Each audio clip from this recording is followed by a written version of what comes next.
Hey guys, what's up? It's Uberwho here, and today I'm going to be talking about some of the new Black Ops 2 released information and the multiplayer trailer.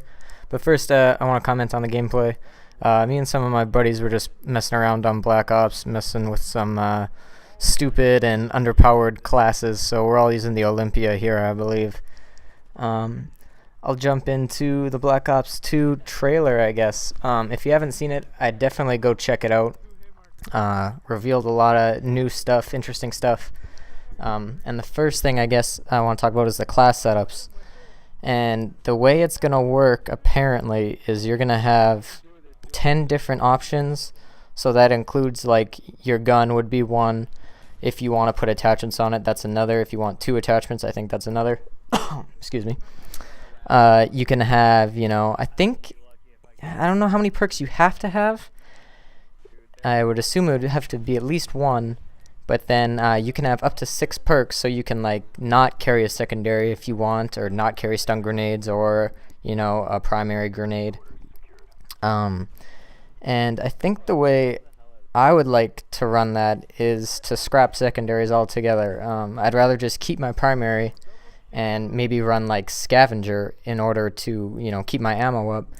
And that way I can just use, a regular weapon instead of a secondary that's probably got a lower range or less power to it. I also might look into just scrapping my stun grenades and maybe even my primary grenades in order to get more perks. I think that would make it a much more overpowered class if all you have to do is carry around your primary weapon and you're able to have more starting perks than probably a lot of people are going to be carrying. Which brings me to my next point. I don't know how Specialist is going to work, if they're even going to bring it back. I thought I had heard that they were, but it was going to work a little bit differently than how Modern Warfare 3 does it.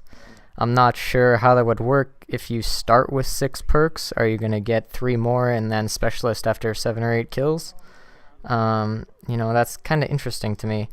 Another thing, I don't know if they're bringing back support kill streaks or not. I really like support kill streaks. Especially with the play style that I have, where I'm not really head glitching or worried about my deaths as much as more as capturing points and making sure that we get a win. The other thing that really caught my eye on the trailer was this scope that they had that I guess I'll call it anti-camper vision, using air quotes, because it allows, at least when you're aiming down sights, it seems it gives you the ability to see players through objects like walls and crates and whatever.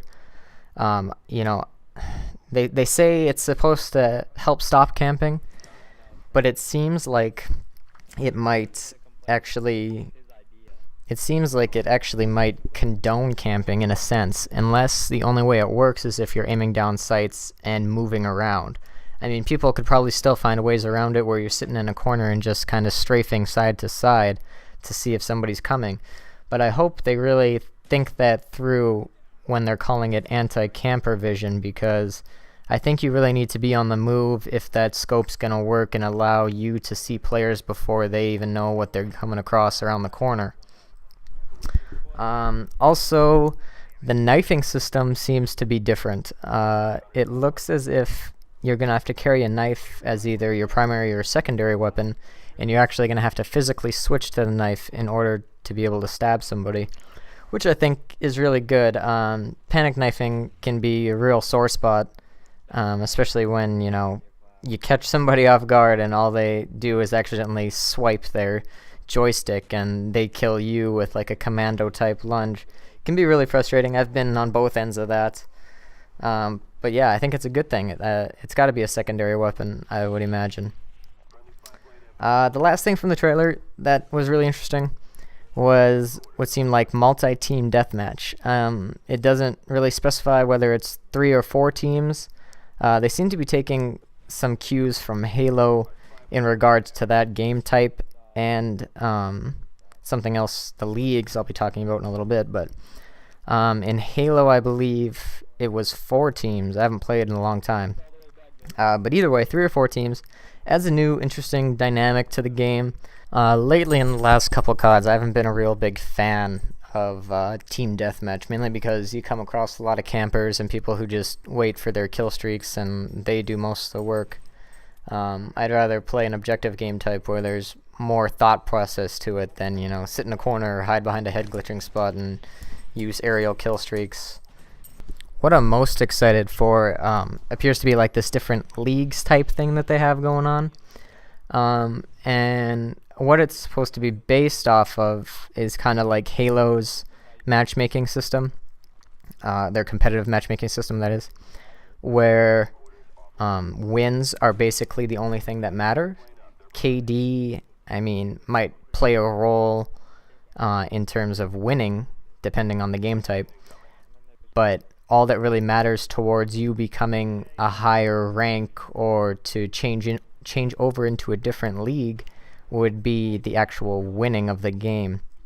I love this idea. I think it's going to be different than separate from the basic leveling system that Call of Duty has always had. So you're going to have like a competitive game type, and then you're going to have, the regular EXP component to it on a different side. The leagues, though, I hear so far that there's 5, maybe 6. I can't really remember exactly. So basically, everybody, I think, will start, unranked. And then you got to play a couple games, and then it will kind of put you into a league. And depending on how well you and your teammates do, you might be put into the upper echelon league, or you might, just stay on the lower level. And it's a lot more based on skill and ability to win games. If I'm playing in that game type, I'm definitely going to be rolling with a full team. I don't want any randoms on my team at all that could bring me down.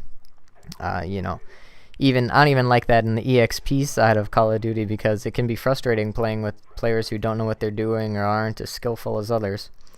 But yeah, definitely rolling a full team, playing with some good guys, just going for the win. I don't care about my KD in that unless it's team deathmatch, I guess, because that's the only way it really matters. Halo had some problems with this leveling system, as Halo seemed to be a decently, I don't really know because I don't hack, but it seemed to be a decently easy game to hack into and to mod in. I remember back when I used to play Halo, the level would go up to 50 in the competitive rank, and I think me and a couple of my buddies got into the upper 40s, and then you start getting into lobbies with guys who would mod, and you wouldn't even be able to play, and you're just getting killed in a black screen, and these guys would just totally destroy your rank. You go down a level if you lose, maybe not every game, but every couple of games or so. And so it can be really frustrating coming against hackers. But I've never really come across too many hackers in Call of Duty, at least when the game first comes out. With the older games, Call of Duty 4 and what's the other one I'm thinking of? World at War.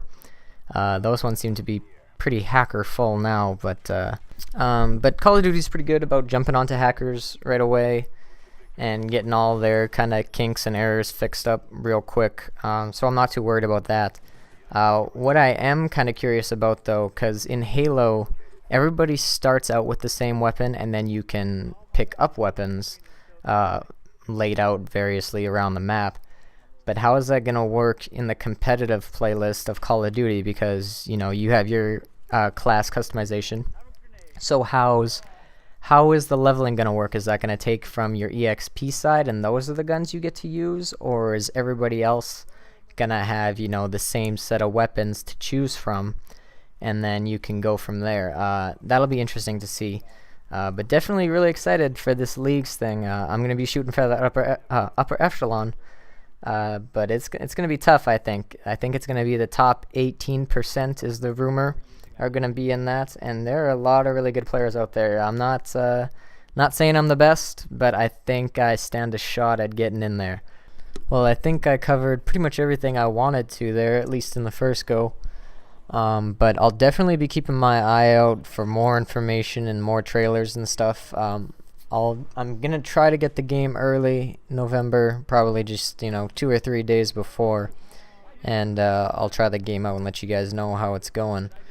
I'll put some stuff up definitely when it releases, November 13th. But I thank you guys for watching. If you liked the video, leave a like, and I'll be sure to hit you up with some more information later. Anyways, guys, see you later. Peace.